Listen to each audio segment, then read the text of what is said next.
hablar de spin órbitas en anillos de grafeno y las corrientes persistentes. Bueno, el profesor Miguel va a grabar la charla, así que, bueno, gracias. Bueno, gracias entonces por asistir formalmente ahora.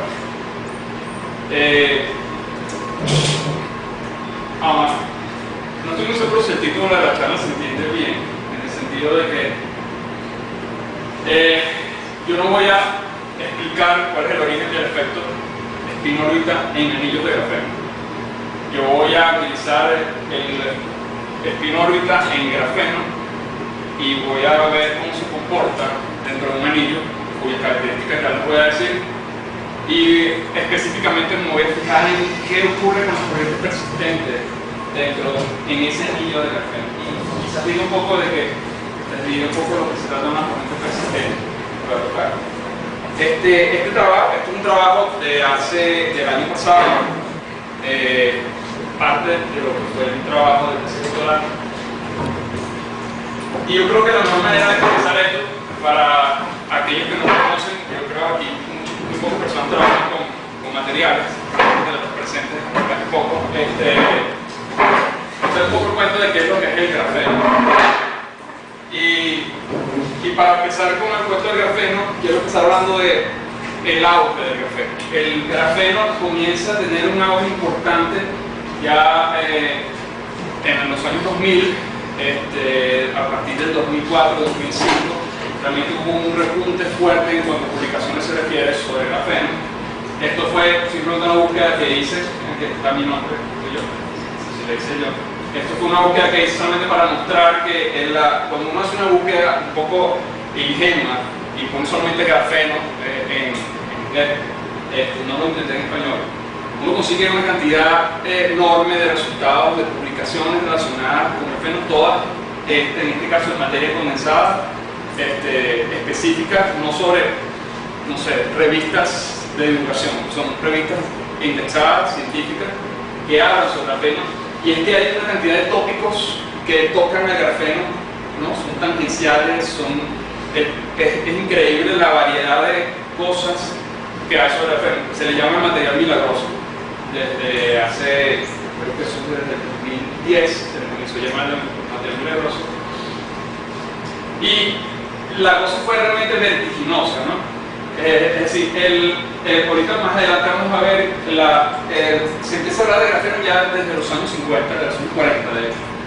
Pero el número de artículos relacionados al grafeno comienza a crecer, como ven, a partir de 2004, que es cuando por primera vez se aísla el grafeno experimentalmente.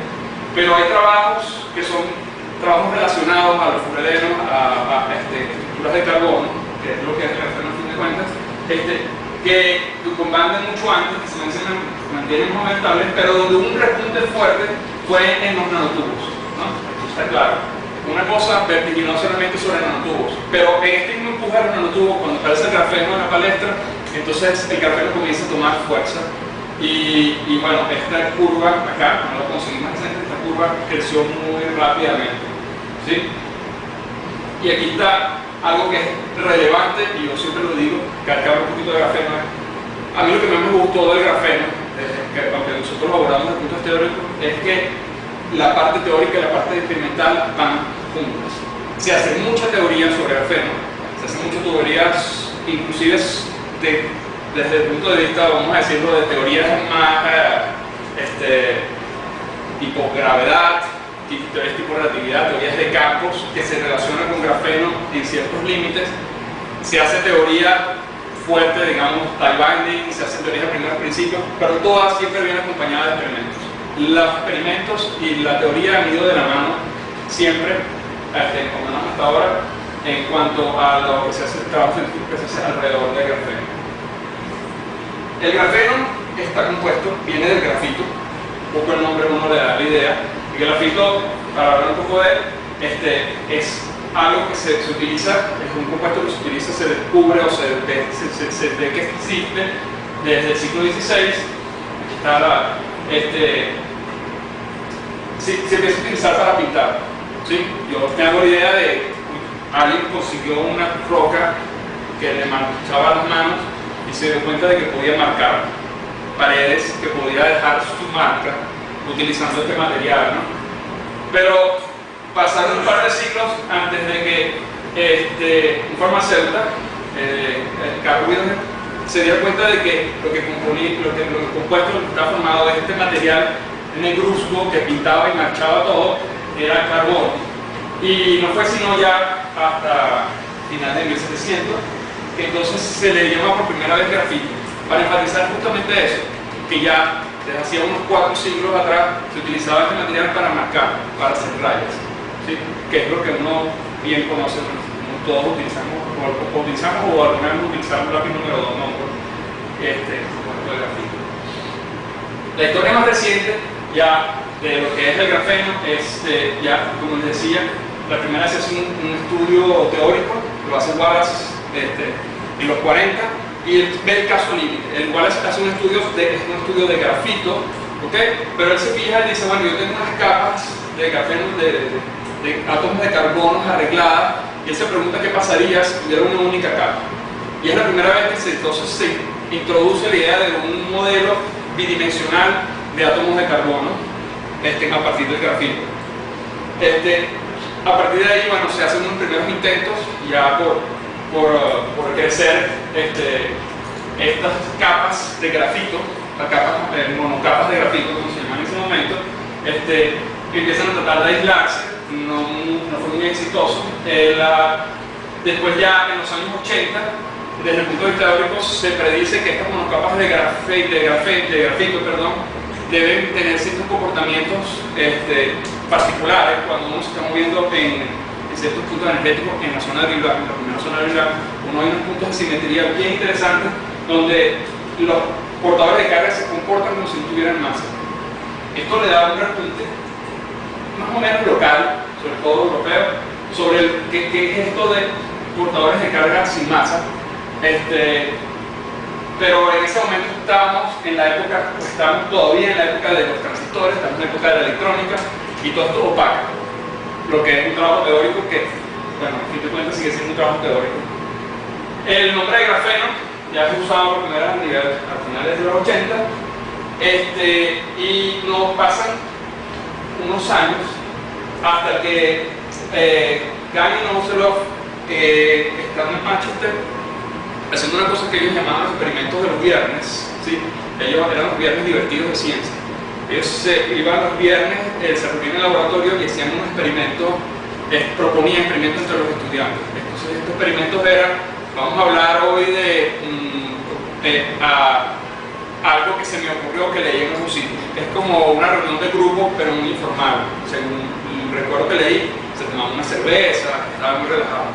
En uno de esos viernes, alguien propone la idea de que, ¿por qué no, pensando en este grafeno, por qué no utilizar una técnica muy conocida por los experimentales, de tomar simplemente un celotep, como le decimos aquí, tomar una cinta adhesiva, ponerla encima de una capa de grafito que esté bastante lisa y arrancar estos átomos de carbono y ver qué queda en la cinta.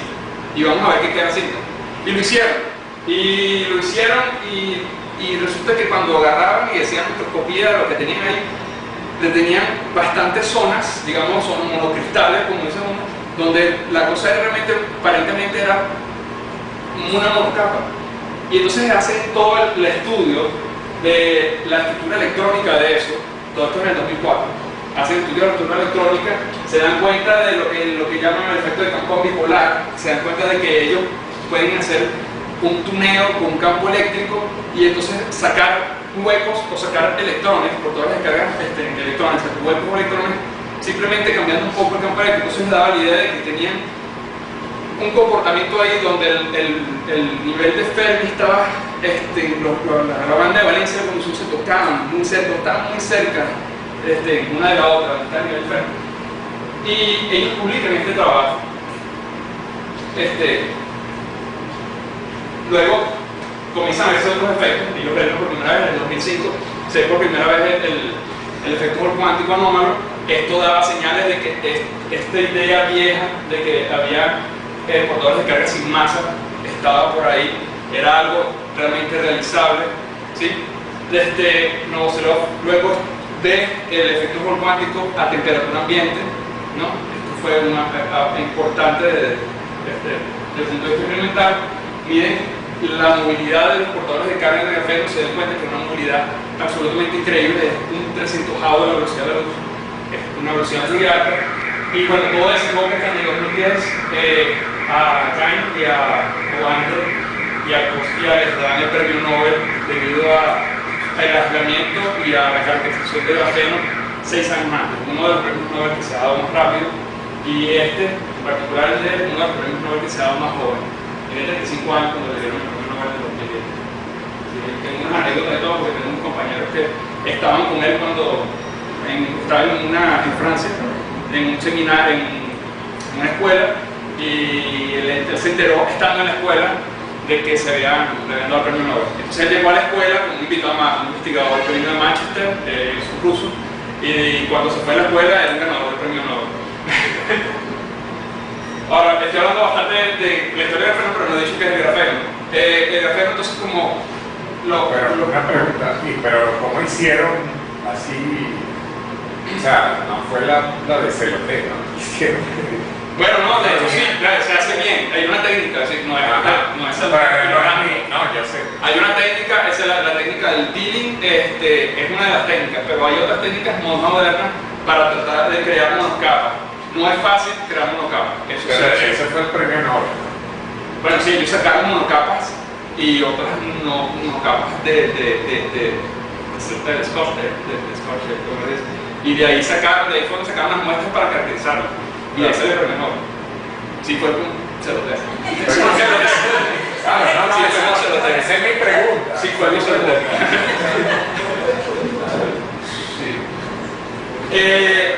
El grafeno son monocapas, es una estructura multidimensional de átomos de carbono que están agregados en forma hexagonal, lo que se llama el arreglo de panal de abeja. Entonces, los átomos de carbono, en este arreglo, ellos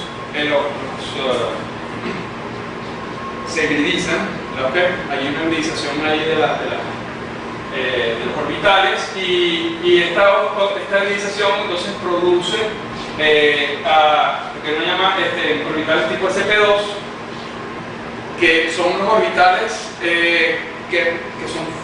que mantienen junto la estructura de grafeno, ¿okay?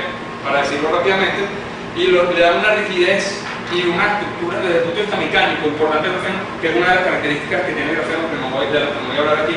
Una rigidez mecánica, tiene unas características mecánicas que parece ser interesante, parece ser un material tan duro que tú puedes incluso crear una bueno, has escuchado de selectos antibalas basados en grafeno, eso es lo que quiero decir. La estructura realmente es rígida, es fuerte, es una palabra que no recuerdo cómo se usa. Pero a todas estas, lo que más nos interesa a nosotros es que uno de los orbitales que queda libre son los orbitales P. Estos orbitales P quedan con los electrones, y ellos son los que son responsables, ¿okay? Ya los electrones que se pueden desplazar de un orbital P de uno de los átomos al siguiente, ellos son los que son responsables del transporte de electrones entonces en el grafeno. Bien, aquí estoy esquematizando la idea, ¿no? Tienes estos enlaces pi a través de los orbitales PZ, y aquí es donde ocurre el transporte, y esto es lo que da esa rigidez, esa robusticidad al grafeno.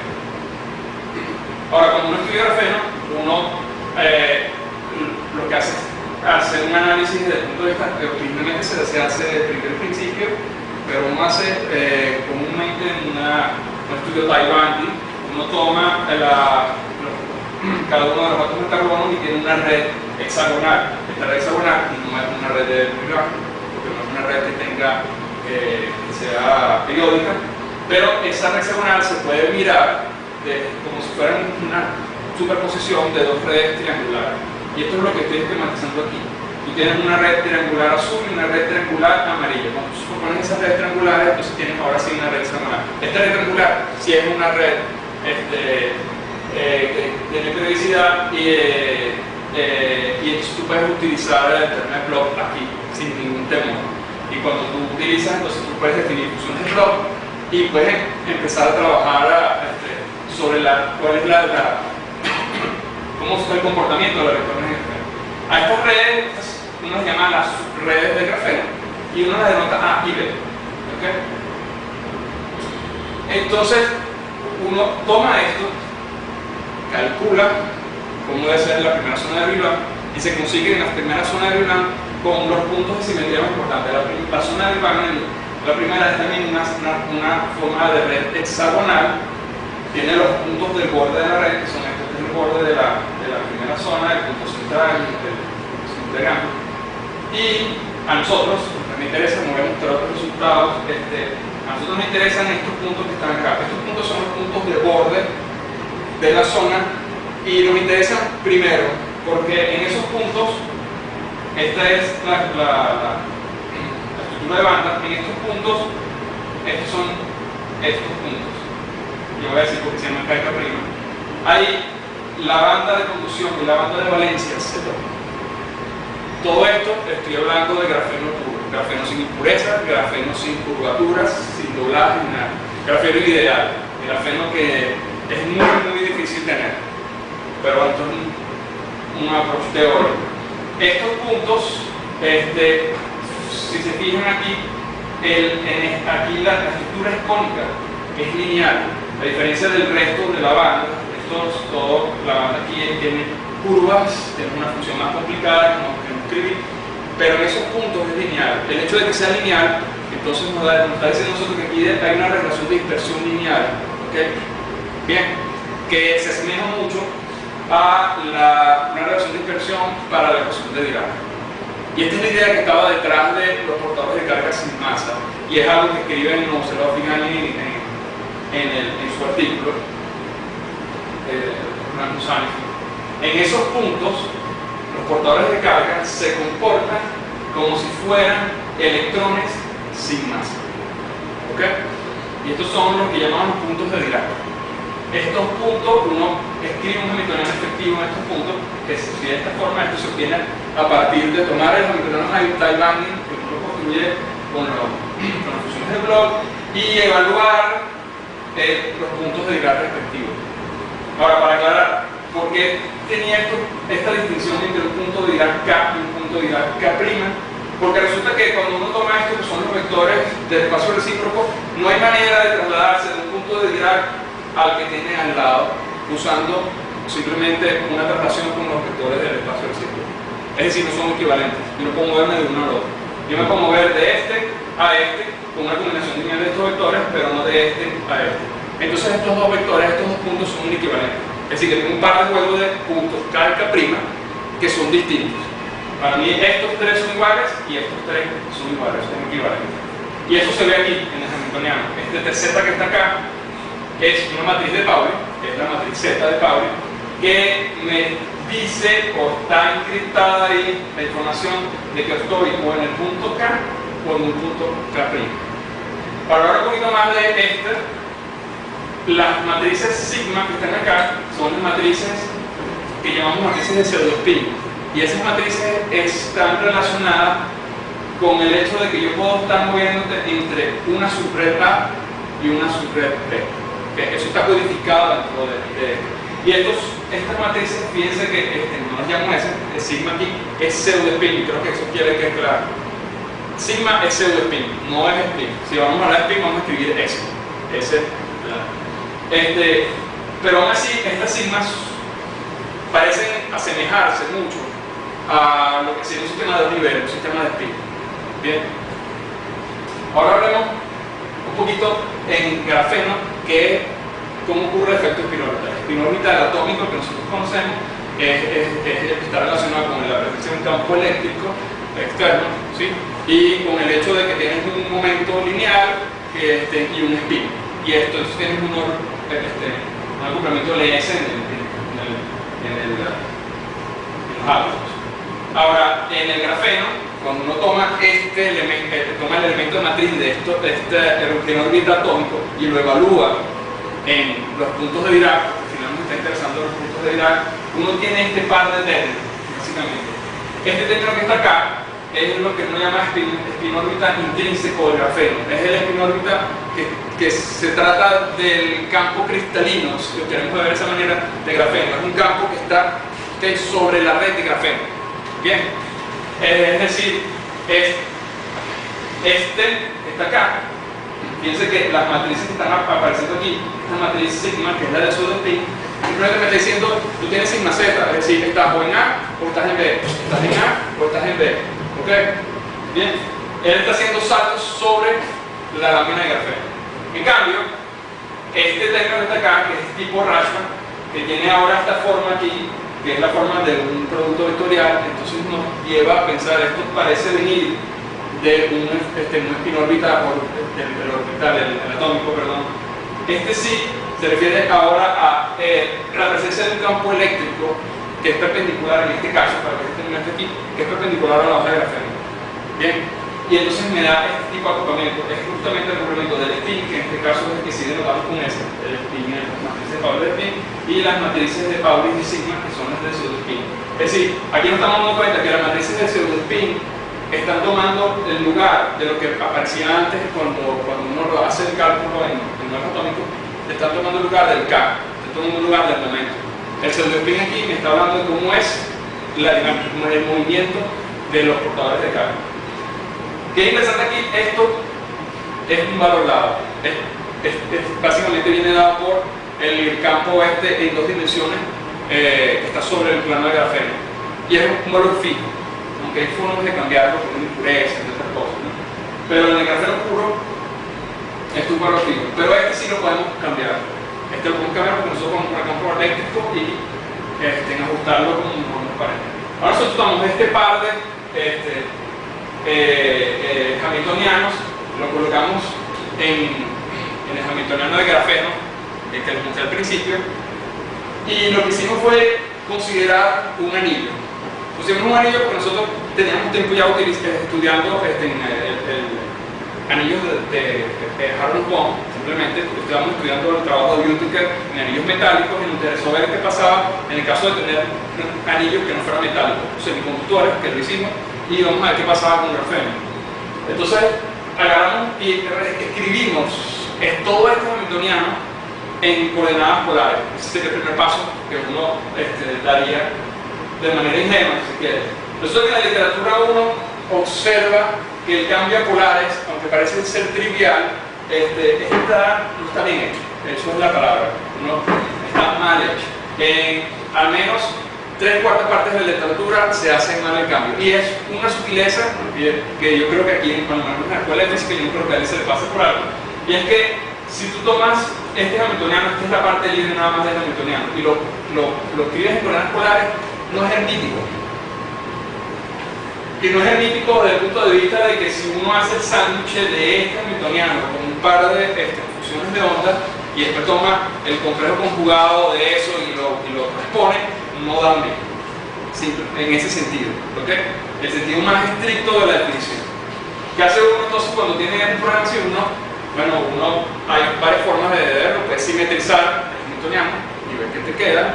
Simplemente puedes pegarle con las funciones de onda, ver qué te falta y agregárselo al hamiltoniano original. Y eso fue lo que hicimos. ¿Ven? Y entonces cuando uno hace eso, uno tiene este término. Este término resultó ser increíblemente más interesante de lo que uno esperaba, porque no es solamente, ahora mi hamiltoniano es hermítico y todo está bien, mis autovalores son reales, que debo aclarar, los autovalores de estos también son reales. El problema de la no hermeticidad es un poquito más complejo, porque este tiene una simetría, él preserva simetría de paridad y de inversión de inverse symmetry, y cuando uno tiene esas dos cosas es posible obtener autovalores reales, aunque el hamiltoniano no sea hermítico. Eso probablemente es una fuente de enredo, de confusión dentro de la comunidad. Sí. Una preguntita nada más que quiero que cuando tú dices un anillo de grafeno, no sé si lo dijiste, pero el anillo de grafeno, ¿a qué te refieres? Ahorita voy a llegar al anillo de grafeno. Está ahí semipintado. No estoy plenamente pintado, sí. Sí, estoy hablando un poco de la matemática y después voy a llegar al dibujo.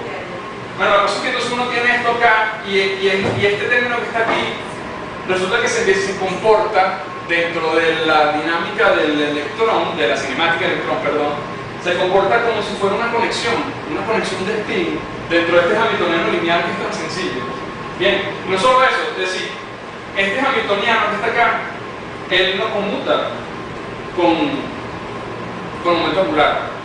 Si le agregas el término de pseudo-spin, sí conmuta con momento angular. Ese término está ahí, es necesario para que la física de todo esté bien, correcto. Y bueno, este sí es un nombre que nosotros la llamamos conexión de pseudo-spin. Ahora nosotros tenemos esto, que es el caso libre, y se lo y vemos qué es lo que pasa en el anillo. El anillo que tenemos es un anillo unidimensional. Esto no es raro. Okay, aquí está el anillo, se ve.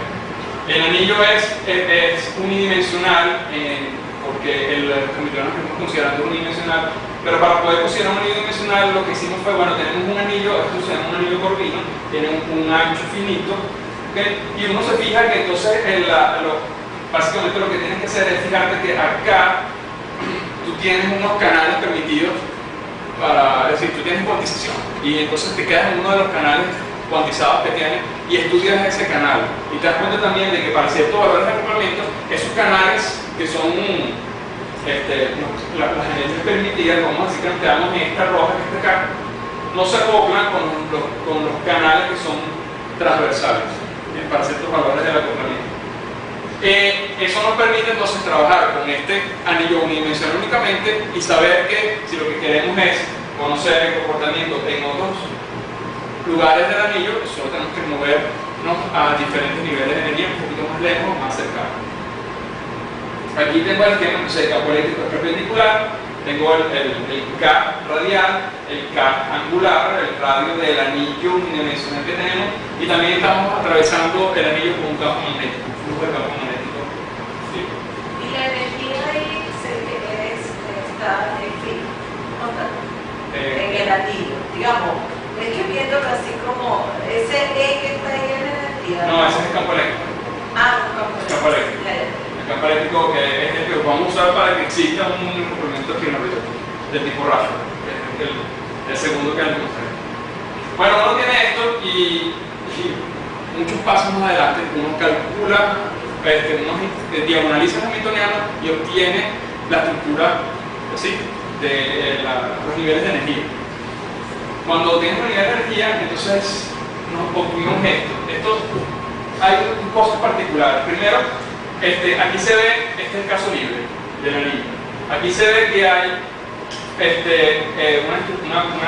lineal, quiero decir, es lineal, que es lo que estamos esperando, porque esto está evaluado en puntos de Dirac y entonces básicamente la relación de dispersión es lineal. ¿Bien? ¿Sí? Cuando enciendes, cuando consideras el spin órbita intrínseco, que está sobre el plano, se abre un gap entre los niveles de conducción y los niveles de valencia. Este es un pequeño gap que se abre. Ese gap, lo que quiero resaltar que es interesante, es que se comporta exactamente como cuando uno agarra y tiene la ecuación de Dirac y le pone masa a la ecuación de Dirac. Bien, entonces una ecuación de Dirac de los electrones sin masa tiene una estructura de esta forma, ¿sí? Y cuando le colocas masa tiene una estructura de esta forma. Se abre un gap y es cuadrático aquí. Si uno se acerca y ve, estudia la posibilidad de donde está el nivel de Fermi que está por acá, uno ve que es cuadrático ahí. Pero, ok, esto es algo que esperamos. Pero más raro aún es, ¿qué pasa cuando enciendes el spin órbita rasca? Tiene esta forma. A lo mejor, no sé, a lo mejor a quien le parece rara esta estructura de los niveles de energía, pero es realmente muy rara. Tiene dos puntos donde se toca el nivel de Fermi, la conducción y valencia. Bien, pero además rompe la degeneración de spin, es algo que no esperamos. Y entonces ahora puedes distinguir entre un nivel con spin para abajo y un nivel con spin para arriba. Y la forma ya, la estructura de los niveles de energía es muy peculiar. Muy peculiar porque no se corresponden ni con semiconductores ni con semimetales. ¿Okay? Y todo esto viene dado simplemente por la forma del anillo.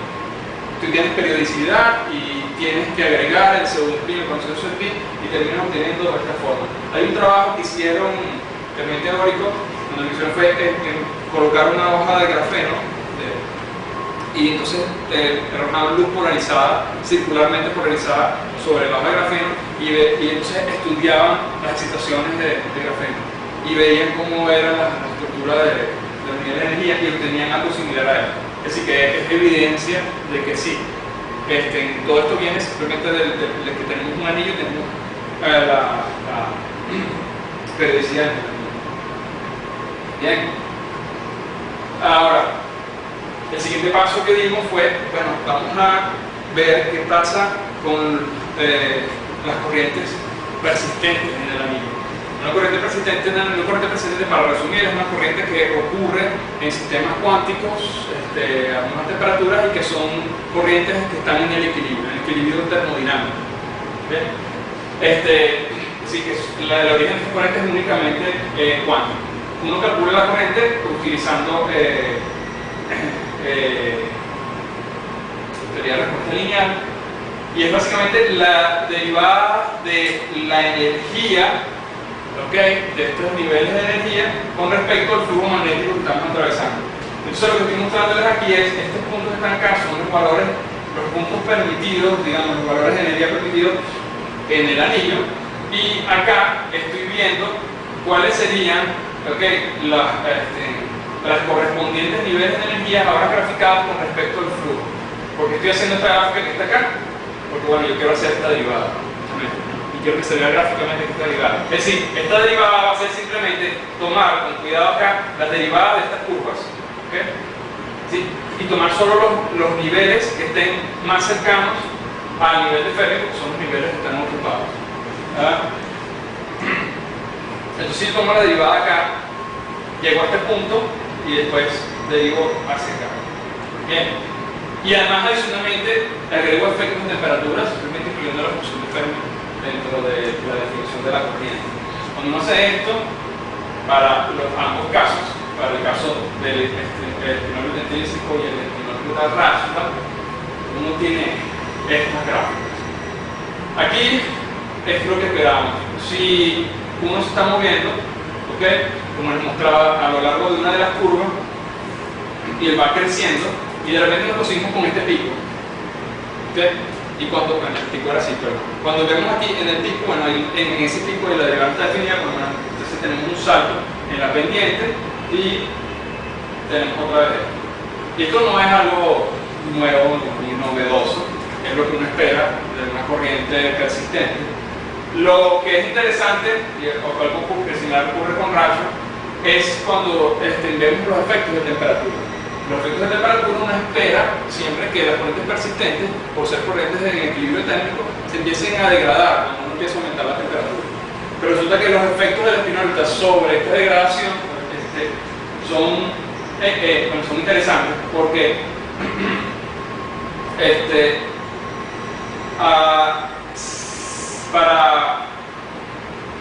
para ciertas regiones del espectro, ¿sí? Uno ve que la corriente se degrada menos, estoy hablando de estas regiones por acá, ¿sí?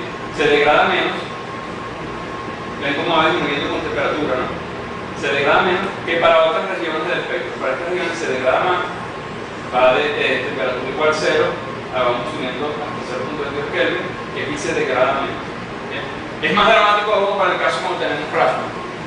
Bien, cuando uno tiene plasma encendido, uno tiene entonces que las corrientes que estén acá cambian un poco. Esta es una zona donde hay un cambio bajo, aunque las temperaturas aquí que se consideran son bajas. Es decir, que tenemos regiones donde donde están protegidas las corrientes debido al efecto espinórbita. Entonces uno siente este efecto espinórbita, uno puede combinar, sobre todo en este caso, el campo eléctrico, y si uno quiere observar las corrientes persistentes, que ha sido un reto importante desde el punto de vista experimental, uno siente ese campo eléctrico, lo empieza a subir y uno tiene ahora la posibilidad de manejarse en un rango de temperaturas distintos desde el punto de vista experimental, para observar estas corrientes. También consideramos unas corrientes de espín.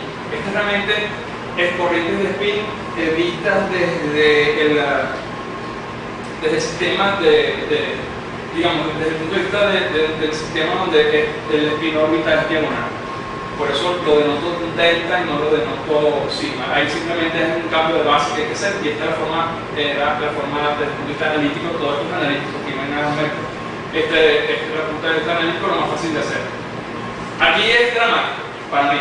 Uno simplemente define la corriente de spin como uno tiene una corriente de carga en esta dirección, una corriente de carga en esta dirección, y es una de las corrientes tiene un spin y la otra tiene un spin contrario. Entonces, cuando tú sumas las corrientes de carga netas, es cero, porque tienes la misma corriente de carga para acá que para acá, la suma es cero. Pero tiene una acumulación de un spin para acá y una acumulación de un spin distinto del otro lado. Y esa es la definición más básica de una corriente de spin. Usando esa definición para calcular esta corriente, obtiene esto que está acá. Estas son las curvas para distintos valores del acoplamiento tipo Rashba. Esto nada más ocurre cuando tienes Rashba, cuando puedes desdoblar los niveles de energía de spin, no ocurre para el intrínseco. Y aquí lo que me parece a mí interesante es que esta curva que está acá es la curva con temperatura y esta es la curva para temperatura igual a cero. Y entonces es evidente como toda esta zona que está acá está protegida debido a la presencia de Rashba en el sistema. La corriente de spin que se genera es además una corriente que está protegida desde el punto de vista de temperatura en unas regiones de flujo magnético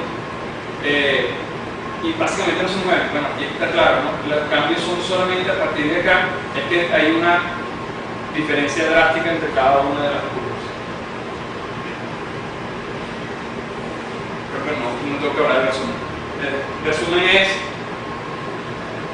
lo más interesante es habernos dado cuenta de que la conexión de spin que tuvimos que agregar porque era necesario, y que es sorprendente que haya tanto en la literatura que nos tome en cuenta, sobre la literatura que concierne el grafeno, es fundamental para ver la estructura de los niveles de energía de un anillo de grafeno. Y el anillo nos da una riqueza que no sospechamos, pensamos que era un sistema sencillo, y una riqueza en cuanto al estudio de los corrientes persistentes. Y de hecho seguimos dando, estamos también haciendo un trabajo donde tratamos de conectar esta conexión de pseudo spin, entonces verla como un campo de calibre. Y entonces mirar este campo de calibre ahora como un campo más de la teoría y trabajar con él como un campo cinético, es algo que intrínseco con la teoría. Entonces tenemos una simetría de SU2 en el hamiltoniano y estamos peleando todavía porque ya mandamos el artículo, pero nos estamos cayendo golpes por referir todavía. Gracias.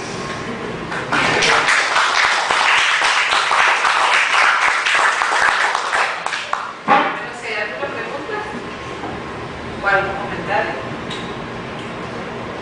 Un comentario. No hay comentario. Sí, bueno, yo lo único que, o sea, que no veo en el hamiltoniano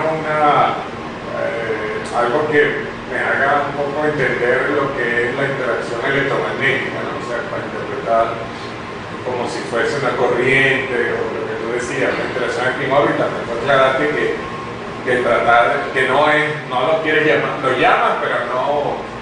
Sí, bueno, o sea, creo que la parte intuitiva que uno ve en el hamiltoniano rápido, que bueno, aquí se pierde cuando uno se pone en la vecindad de los puntos de Dirac.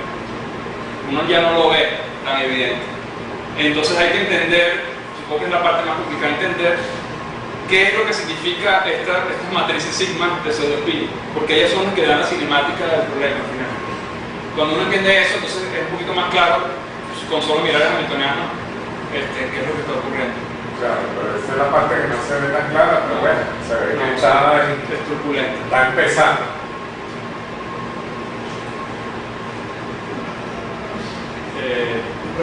Llegué tarde a tu presentación. Tú hablas de estamos, ¿quiénes son estamos? Sí, yo no coloqué a Ernesto Medina, Tager, de Libby, y a Bertrand universidad se llama ahorita, no estoy seguro que no el nombre, pero es la Universidad de Lovaina, creo que ahorita, la antigua Universidad Enrique Caret. El trabajo fue conjunto conmigo. El pseudospin está asociado al número K. No, el pseudospin está asociado a la subred A o a la subred T. Y lo que está asociado al K es lo que uno llama el número de Bayer. El pseudospin, pero de Bayer, lo llaman así. Entonces hay un pseudospin que sí está asociado. Sí, al K, sí hay un número cuántico asociado al K. Sería acá. En este caso estamos escribiendo el Hamiltoniano para que sea diagonal en K. Pues eso es un cambio de base, pero puede no escribirse de esa manera. Fíjate, ustedes han explorado la conexión de este ideal con la unicidad. Ok, no mucho. O sea que aquello tiene una forma que Sí. lo estuviera Sí. fuertemente.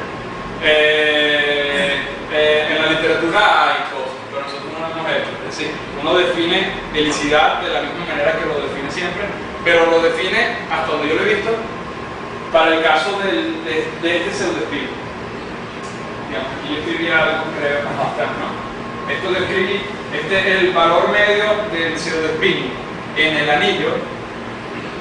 Nos da una idea de lo que también es el comportamiento de la helicidad. El pseudospin, él siempre se mueve de manera perpendicular digamos, si pensamos en el pseudospin como si fuera un spin intrínseco al sistema, que no está relacionado con el spin real, este pseudospin siempre es perpendicular a la trayectoria, al K, al movimiento del electrón. ¿Okay? Entonces uno agarra y puede proyectar, de la misma manera que calcula esto, uno puede proyectar el pseudospin en un sistema distinto a y el spin no sé cómo llamarlo, pseudospin de Bayer, y proyectarlo en la dirección del K y ver qué pasa ahí con la helicidad. Sé que para el grafeno libre se ha hecho, y es una cuentica sencilla porque el hamiltoniano es muy similar al de Dirac en dos dimensiones. Pero no sé si hay sistemas más complejos donde se haya hecho. Nosotros no nos metimos por ahí. Sí, porque eso sería como una mixta red. O sea, si se quiere dar una interpretación adecuada, no puede haber un punto de arranque para. Sí. Ahora a mí me llama la atención, cuando yo he pensado, un poquito que hemos pensado en esto, bueno, pero si uno piensa en la helicidad ya de helicidad real, no sé cómo llamarle, no la pseudohelicidad, porque resulta que el spin está acoplado al pseudospin, no hay forma de que no sea así. ¿Por qué está acoplado al pseudospin? Porque el pseudospin me está diciendo cómo es la cinemática del electrón en la red, y cuando uno está moviendo el electrón sobre la red hay spin órbita, y si hay spin órbita entonces hay precesión en el spin. Entonces eso es interesante. Es una pregunta que no hicimos, pero no hemos tocado eso. Digamos que no hemos tenido mucho tiempo para trabajar en eso. Es que bueno, el francés está allá, Medina está por allá y yo estoy aquí y no nos hablamos mucho últimamente. Fórmula para eso, Skype. Se pueden unir los tres. Dime, Esa conexión de pseudospin es una conexión con todas las elementos. que llamas tú una versión Una conexión de transforma. Sí. Yo no estoy muy seguro de cómo transforma, pero sí, transforma como una conexión. Es decir, parece como una conexión de CO2. Se comporta como una conexión de CO2. ¿Has escrito la Lagrangiana utilizando esa conexión para construir una derivada covariante con esa conexión? En este caso, Porque eso parece como un ángulo minimal. Sí, esa es la idea. De hecho, esto nos recuerda a esto. Nosotros hicimos un trabajo pero con semiconductores similar, donde el hamiltoniano es cuadrático y obtienes un complemento minimal para una conexión de pseudospin que también es proporcional a la matriz de Pauli. Pero en este caso no es lineal. Y digamos, nos metimos en esa dirección tratando de ver cómo generar a partir de transformaciones de calibre que ver si podía generar interacciones usando de estos con ese bicho. Exacto. y ver, de hecho, lo que queríamos hacer es generar interacciones y generar interacciones spin órbita, sacando únicamente haciendo Claro, o sea, pero sí lo hacéis por ahí. sí, nos metimos por ahí, así que no digo.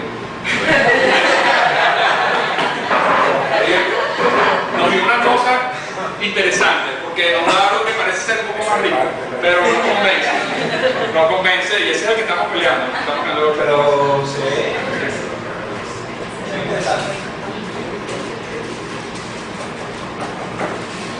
Sí. ¿Alguna otra pregunta? Bueno, no sé si ya había terminado. No, hasta que se canse de preguntarme.